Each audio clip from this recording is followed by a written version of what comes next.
രാവിലെ തന്നെ ഞാനും മോളും കൂടി അമ്പലത്തിലേക്ക് പോവുകയാണ്. ഇന്ന് ഏട്ടൻ്റെ പിറന്നാളാണ്. ഏട്ടൻ ഇവിടെ നാട്ടിലില്ല. ഉറക്കം തീരുന്നതിൻ്റെ മുന്നേ എണീറ്റിട്ട് എവിടേക്കെങ്കിലും പോകാമെന്ന് പറയുന്നത് ജാനുമോൾക്ക് അത്ര തന്നെ ഇഷ്ടമുള്ള കാര്യമല്ല. നല്ല വാശിയും കാര്യങ്ങളൊക്കെ ഉണ്ടാവും. പക്ഷെ ദൈവത്തിൻ്റെ ഒരു അനുഗ്രഹം കൊണ്ട് അമ്പലത്തിലേക്ക് പോവുകയാണെന്ന് പറഞ്ഞു കഴിഞ്ഞാൽ ഒരു കുഴപ്പമുണ്ടാവില്ല കേട്ടോ. നല്ല ഹാപ്പിയാവും പോവാൻ. അമ്പലത്തിലേക്ക് പോണ വഴിക്കായാലും ഒരുപാട് കാര്യങ്ങളൊക്കെ കാണാനുണ്ട് കേട്ടോ. ഇത് ചെറിയൊരു കുളമാണ്. അതിൻ്റെ ബേക്കിൽ കുറേ വള്ളിപ്പടർപ്പുകളും മരങ്ങളൊക്കെ ആയിട്ടൊരു കാവ് പോലെയാണ്. ഇതാണ് അമ്പലക്കുളം. ചെറിയ കുട്ടിയാകുമ്പോൾ അച്ഛൻ്റെ കൂടെയൊക്കെ വന്നിട്ട് ഒത്തിരി തവണ ഇവിടെ നിന്ന് കുളിച്ചിട്ടൊക്കെ ഉണ്ട്. ഇപ്പം പിന്നെ പോവാറില്ല. അങ്ങനെ ഞാനും മോളും കുളത്തിലൊക്കെ ഒന്ന് ഇറങ്ങി കയ്യും കാലൊക്കെ ഒന്ന് കഴുകി.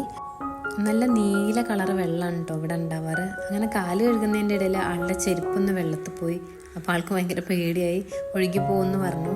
അങ്ങനെ ഞാൻ വേഗം അതൊന്ന് എടുത്തു കൊടുത്തു. ഇതാണ് അമ്പലക്കുളം കേട്ടോ, ശരിക്കുള്ള വ്യൂ ആണ്.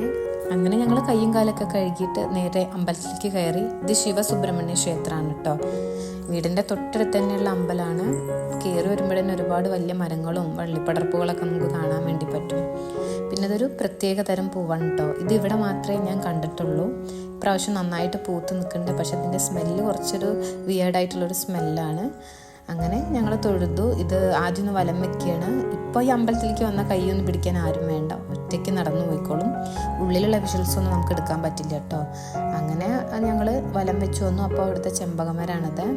നമ്മളവിടെ ചെമ്പകം എന്നാണ് ഇതിന് പറയാറ്. അമ്പലത്തിൻ്റെ ചുറ്റുഭാഗമാണത്. അങ്ങനെ മോൾക്കൊരു ചെമ്പകപ്പൂ കിട്ടി. അങ്ങനെ അവളതെടുത്തിട്ട് തലയിൽ ചൂടി തരാൻ വേണ്ടി പറയുകയാണ്. പൂക്കളോട് ഭയങ്കര ഇഷ്ടമാണ്. തൊഴുതിറങ്ങി നമ്മൾ പുഷ്പാഞ്ജലിയും കാര്യങ്ങളൊക്കെ കഴിച്ചിരുന്നു. അങ്ങനെ അമ്പലത്തിൽ ആൽത്തറയാണിത്. ഇവിടെ വന്നു കഴിഞ്ഞാൽ മസ്റ്റായിട്ട് ഇയാൾക്ക് ഇവിടെ ഒന്ന് കയറിയിരിക്കണം കേട്ടോ. അങ്ങനെ അവിടേക്ക് ഇരുന്നു. പക്ഷേ വരുന്ന വഴിക്ക് കുറച്ചൊരു സങ്കടമുണ്ട് ജാനിമോൾക്ക്. കാരണം ഉപ്മാവ് കിട്ടില്ല എന്നാണ് പറയുന്നത്. പൊതുവേ ഞങ്ങൾ അവിടെയുള്ള വേറെ അമ്പലങ്ങളിലൊക്കെ ഉപ്മാവ് കൊടുക്കാറുണ്ട്. പക്ഷെ ഉപ്മാവ് കിട്ടില്ല എന്നുള്ള പരിഭവമാണ് കേട്ടോ പറയുന്നത്.